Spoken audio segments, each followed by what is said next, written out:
Hey, good morning. It's Edna. Keep here live with Free Coaching Friday.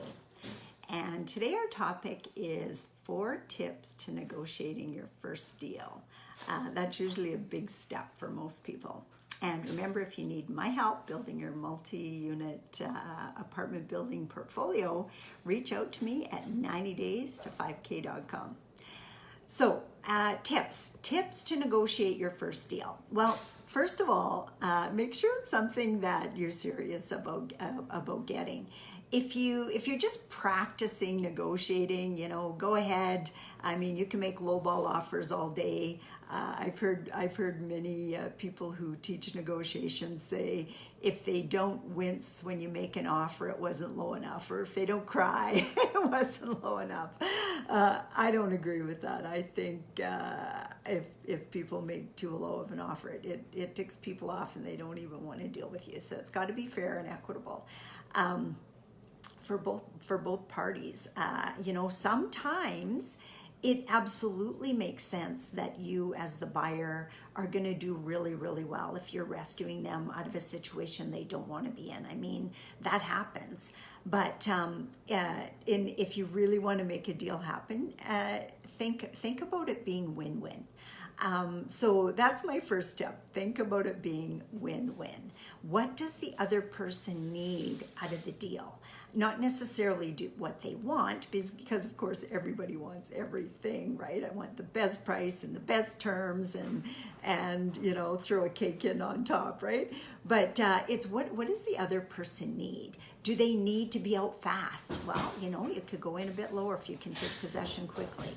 You can go in a bit lower if you can pay cash. Do they have an estate that they're trying to manage from miles and miles away? Is the property a mess that you could maybe clean up for them and get some price off? There's so many things to think about when you're negotiating that deal. The other tips that I would give you is listen to what they tell you.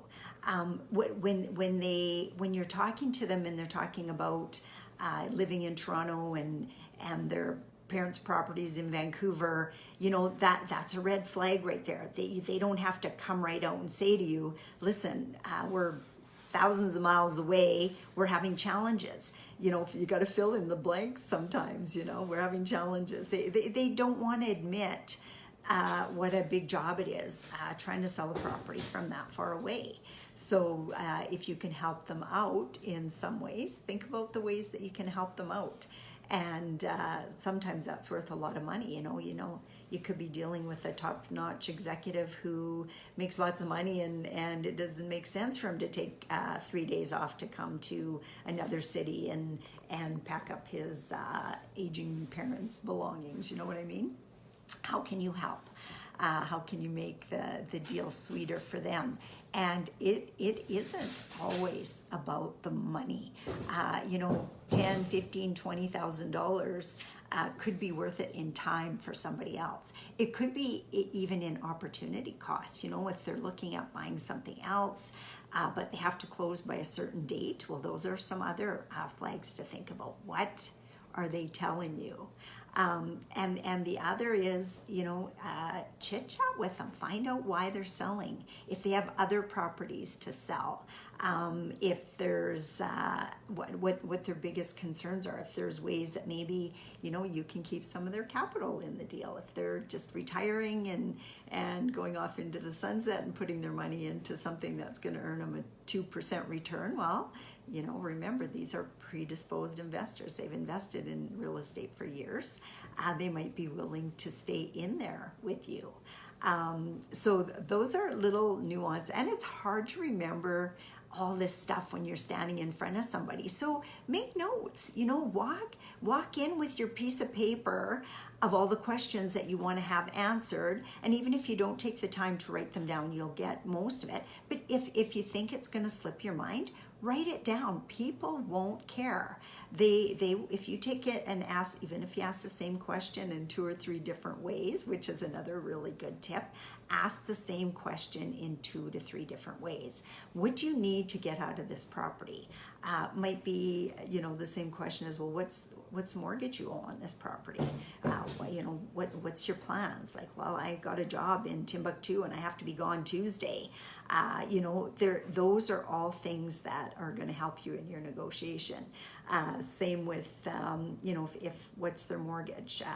You know, a lot of times people get a mortgage with 5% down, get that transfer, job loss. Well, all those little nuggets are gold in your pocket for negotiating. So keep that kind of stuff in mind. So those are my top tips for negotiating your first deal. And you know what? In reality, every deal, because it's those little things that are going to add up.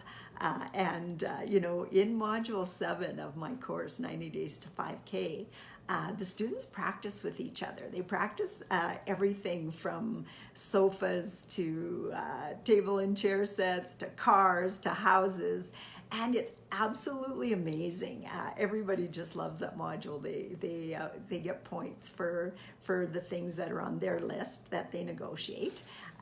Things that one person wants is not necessarily things that the other person wants. So that's why you gotta learn to question properly. And it's very, very powerful just practicing an exercise like that, practicing listening, practicing helping them get what they want while you get what you want, because it could be 2 totally different things. So again, if you need my help building your real estate portfolio, reach out to me at 90daysto5k.com. Thanks again. Bye for now. Hey, good morning, Chris. Hey, good morning, Joanne, Jackie. Nice to see you guys. Jackie, you need a JV? Well, give me a call. We'll chat. Tell me what you need. And I am around. I'm around all morning, so if you need to chat, feel free to call me.